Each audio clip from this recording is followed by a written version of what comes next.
নমস্কাৰ সকলোকে ডিজি ইনফাৰ্ম চেনেললৈ স্বাগতম জনালোঁ। ইতিমধ্যে মুখ্যমন্ত্ৰী আত্মনিৰ্ভৰ অসম অভিযানৰ যিসকল নিবনুৱা যুৱক যুৱতী ইতিমধ্যে আবেদন কৰিছিলে সেইসকলক ইতিমধ্যে মুখ্যমন্ত্ৰীয়ে যিটো ঘোষণা কৰিছিলে যে তেওঁলোকক 1 লাখকৈ টকা প্ৰদান কৰিব আৰু সেই 1 লাখ টকাৰ ভিতৰত কিন্তু প্ৰথম কিস্তিৰ যিটো ৭৫,০০০ যিটো টকা দিব লাগে সেই ৭৫,০০০ টকাৰ চেক ইতিমধ্যে প্ৰদান কৰিলে। আপোনালোকে নিশ্চয় সেই চেক আপোনালোকে লাভ কৰিছে আৰু যিসকল নিবনুৱা যুৱক যুৱতী ইতিমধ্যে আবেদন কৰিছিলে তাৰ ভিতৰত ৭৫,০০০ নিবনুৱা যুৱক যুৱতীক প্ৰথম কিস্তিৰ টকা ইতিমধ্যে প্ৰদান কৰিলে।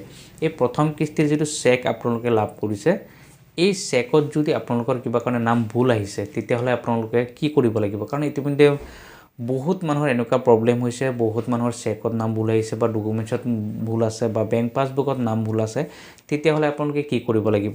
তাৰ লগতে আপোনালোকে জনাম যে ইতিমধ্যে মুখ্যমন্ত্ৰী আৰু এটা ভাল খবৰ আপোনালোকক দিছে যে ইতিমধ্যে যে মুখ্যমন্ত্ৰীয়ে কৈছে যে যদি আপোনালোকে এতিয়াও মুখ্যমন্ত্ৰী আত্মনিৰ্ভৰ অসম অভিযানত যিটো CM টিবুলেট 2 যিটো আহিছিলে এটো যদি আপোনালোকে আবেদন কৰিব পৰা নাই তেতিয়াহ'লে আপোনালোকে কিন্তু মাৰ্চত আপোনালোকে নতুনকৈ আপোনালোকে আবেদন কৰিব পাৰিব।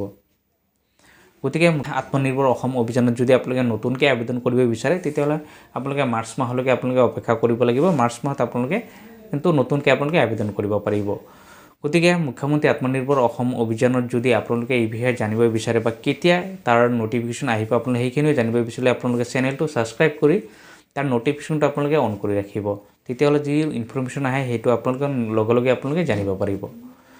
নেক্সট হৈছে চাওক আপোনালোকে যিটো মুখ্যমন্ত্ৰী আত্মনিৰ্ভৰ অসম অভিযানৰ যিটো আপোনালোকৰ যিটো চেক লাভ কৰিলে ইতিমধ্যে এইটো চেকত যদি আপোনালোকৰ নাম ভুল আহিছে তেতিয়াহ'লে আপোনালোকে কি কৰিব লাগে। প্ৰথম কাম হৈছে যে আপোনালোকৰ যদি চেকত নাম ভুল আহিছে আপোনাৰ একাউণ্টত ঠিকেই আছে বা আপোনালোকৰ আধাৰ কাৰ্ড যদি ভুল আছে তেতিয়াহ'লে আপোনালোকে কি কৰিব লাগিব।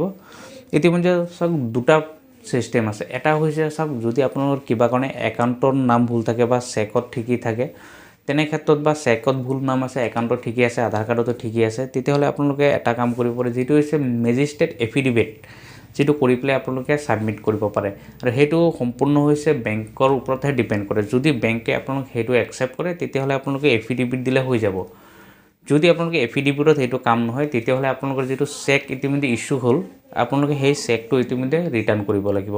সেইটো মুখ্যমন্ত্ৰী ইতিমধ্যে আপোনালোক জনাইছে যে আপোনালোকৰ যিটো চেক আছে চেকটো আপোনাৰ য'ৰ পৰা দিছিলে DIC হওক বা আপোনালোকৰ ডিষ্ট্ৰিক্ট অফিচৰ পৰাই হওক বা ব্লক অফিচৰ পৰাই হওক য'ৰ পৰাই দিছে আপোনালোকে তাত চেকটো পুনৰবাৰ জমা কৰিব লাগিব। যদি জমা কৰে তেতিয়াহ'লে নেক্সট পৰ্যায়ত কিন্তু আপোনালোকৰ সেই চেকটো আকৌ আপোনালোকৰ শুধৰণি কৰি পেলাই আপোনাক ঘূৰাই দিব। গতিকে আপোনালোকৰ যদি তেনেকুৱা প্ৰব্লেম হৈছে আপোনালোকে বেলেগ একো টেনশ্যন ল'ব নালাগে।